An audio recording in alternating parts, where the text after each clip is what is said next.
আসসালামু আলাইকুম।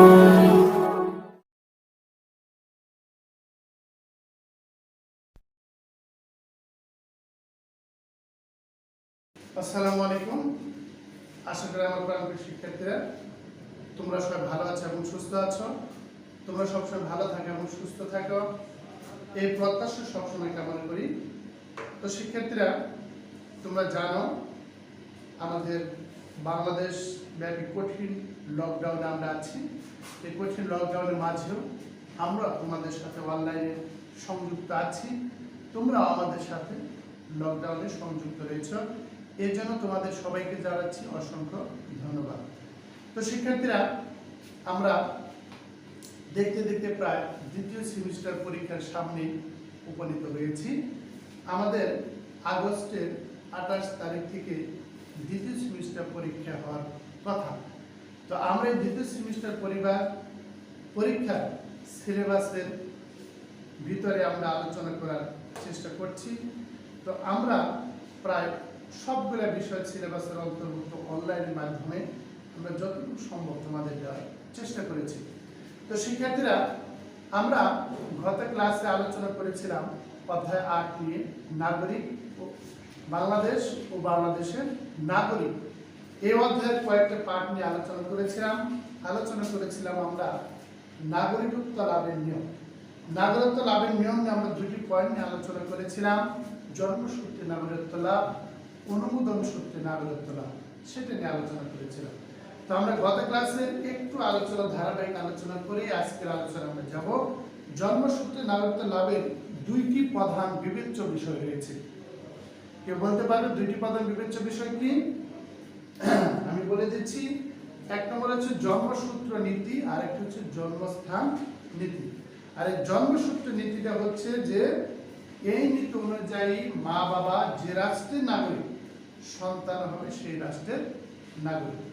তো আমরা এগুলো নিয়ে গত ক্লাসে আলোচনা করেছিলাম। তো আজকে আমরা আলোচনা করব অনুমোদন সূত্রে নাগরিকত্ব লাভ। প্রশ্নটা আমি লিখে দিচ্ছি, অনুমোদন সূত্র। খেয়াল করো সবাই, অনুমোদন সূত্রে নাগরিকত্ব লাভের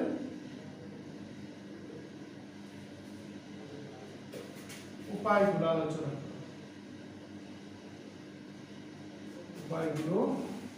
করব। এটা কিন্তু সম্ভবত ছোট অথবা বড় হতে পরীক্ষা এসে থাকে, প্রয়োগমূলক এবং উচ্চতর দক্ষতা হিসেবে পরীক্ষা এসে থাকে। তো আসলে অনুমোদন সূত্র নাগরিকত্ব লাভটা কি? এই পদ্ধতিতে এক দেশের নাগরিককে অন্য দেশের নাগরিক হওয়ার জন্য আবেদন করতে হবে। তুমি যদি মনে করো তুমি আমেরিকা দেশের নাগরিকত্ব হবে, তাহলে ওই দেশে তোমাকে আগে আবেদন করতে হবে। এখন এক রাষ্ট্রের নাগরিক সহজে অন্য একটি বা একাধিক রাষ্ট্রের নাগরিক হচ্ছে। অনুমোদন সূত্রে নাগরিকত্ব লাভ করার ফলে এটা সম্ভব হচ্ছে। শিক্ষা, চাকরি, ব্যবসা বাণিজ্য ছাড়াও নানা কারণে এক দেশের নাগরিককে অন্য দেশে বসবাস করতে হয়। এরূপ বসবাসকারী ব্যক্তির ওই দেশের নাগরিকত্বের প্রয়োজন হয়, তখন রাষ্ট্রের কাছে ওই ব্যক্তি আবেদন করে। আবেদন পরীক্ষা নিরীক্ষা করে রাষ্ট্র শর্ত সাপেক্ষে স্থায়ীভাবে নাগরিকত্ব প্রদান করে। আর নাগরিকত্ব লাভের পর ওই ব্যক্তি যে দেশে স্থায়ীভাবে বসবাস করতে পারে, অনুমোদন সূত্রে নাগরিকত্ব লাভের কিছু শর্ত আছে। ওই শর্ত অনুযায়ী যদি শর্ত সে পূরণ করতে পারে, তাহলে ওই ব্যক্তিকে অনুমোদন সূত্রে ওই দেশের নাগরিকত্ব দেওয়া হয়। তো শর্তগুলো হচ্ছে, এখানে নাগরিকত্ব লাভের অনুমোদন সূত্রে নাগরিকত্ব লাভের শর্ত রয়েছে মোট 9টি। কয়টি শর্ত রয়েছে? 9টি। একটি শর্ত আমি আলোচনা করব। এক নম্বর হচ্ছে, ওই রাষ্ট্রের কোনো নাগরিককে বিয়ে করলে, ওই রাষ্ট্রের কোনো নাগরিককে বিয়ে করলে, আমি সংক্ষেপে লিখছি, বিয়ে করলে, যদি ওই দেশের কোন রাষ্ট্রের নাগরিককে সে যদি বিয়ে করে, তাহলে তার বিয়ের সুবিধা ভিত্তিতে সে ওই দেশের নাগরিক হতে পারবে। যেমন বাংলাদেশের একজন নাগরিক জাপানের একজন নাগরিককে বিয়ে করবে, তাহলে সে জাপান দেশের অনুমোদন সূত্রে নাগরিকত্ব লাভ করার কিছুটা ভিত্তি তার ভিতর রয়েছে। 2 নম্বর হচ্ছে, ওই রাষ্ট্রের সম্পত্তি ক্রয় করে, ওই রাষ্ট্রের সম্পত্তি ক্রয় করে, সম্পত্তি মানে কি জমি, ওই দেশের জায়গা তোমাকে ক্রয় করতে হবে, কিনতে হবে টাকা দিয়ে, তাহলে তুমি ওই দেশের নাগরিক হওয়ার সম্ভাবনা রয়েছে। 3 নম্বর, ওই রাষ্ট্রে দীর্ঘদিন ধরে বসবাস করা, ওই রাষ্ট্রে দীর্ঘদিন যাবৎ বসবাস করা। ওই রাষ্ট্রে তুমি যে রাষ্ট্রে থাকবে ওই রাষ্ট্রে তোমাকে দীর্ঘদিন যাবৎ অবশ্যই বসবাস করতে হবে, তাহলে তুমি ওই দেশের নাগরিক হবে। 4 নম্বর হচ্ছে যে ওই রাষ্ট্রে চাকরিরত থাকবে, চাকরিরত থাকার কারণে, যদি ওই রাষ্ট্রে চাকরিরত থাকার কারণে হয় তাহলে কিন্তু তিনি ওই দেশের নাগরিক হিসেবে গণ্য হবে। যদি ওই দেশে চাকরি করে সেটার সুবাদে সে কি হতে পারে, ওই দেশের নাগরিক হতে পারে। 5 নম্বর, ওই রাষ্ট্রের ভাষা জানতে হবে, ভাষা জানা।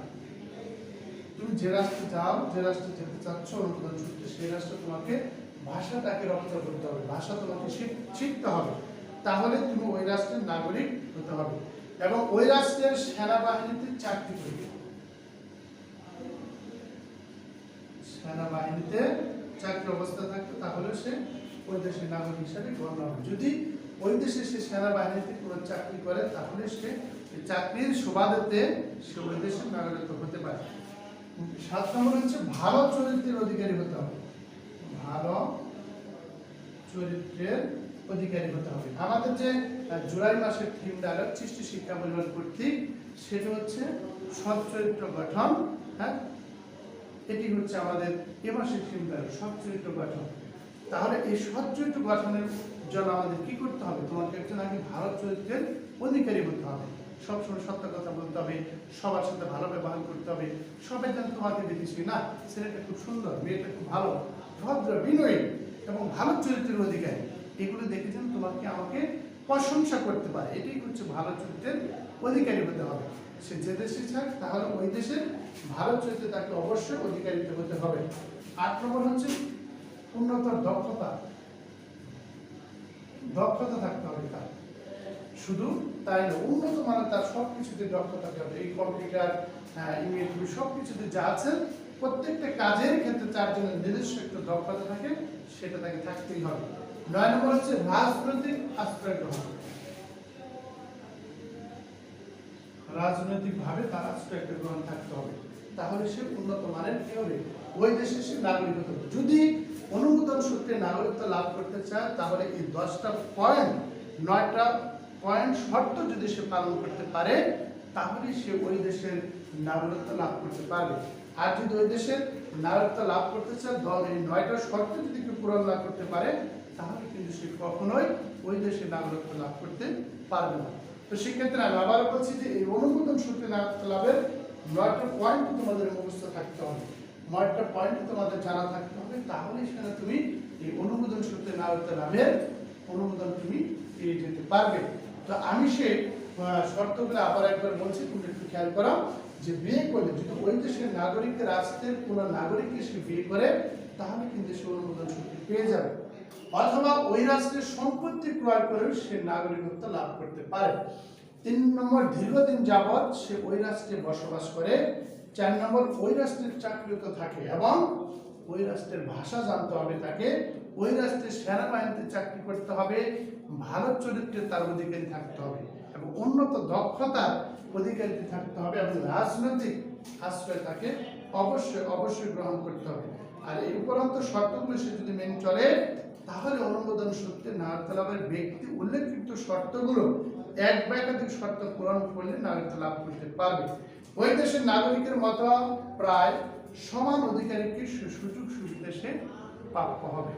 তো সেক্ষেত্রে এই অনুমোদন সূত্রে নাগরিকদের শর্তাবলীগুলো তোমরা অবশ্যই মুখস্থ করে ফেলবে, এটা আমি হোম কাজ দিয়ে দিলাম, এটা অবশ্যই বাসায় তোমরা হোমওয়ার্ক করে ফেলবে। আমরা যখন হোম ভিজিটে যাব তখন এই হোমওয়ার্ক অবশ্যই দেখবো। তো আজকে আর কথা বাড়াচ্ছি না, তোমরা সবসময় ভালো থাকবে, সুস্থ থাকবে, মাস্ক পরে থাকবে, এই প্রত্যাশা করছি। তো আমরা আগামীকাল একটি গুরুত্বপূর্ণ টপিক নিয়ে আলোচনা করবো, সেটা হচ্ছে দ্বি-নাগরিকত্ব এবং দেশের উন্নয়নে নাগরিকের ভূমিকা।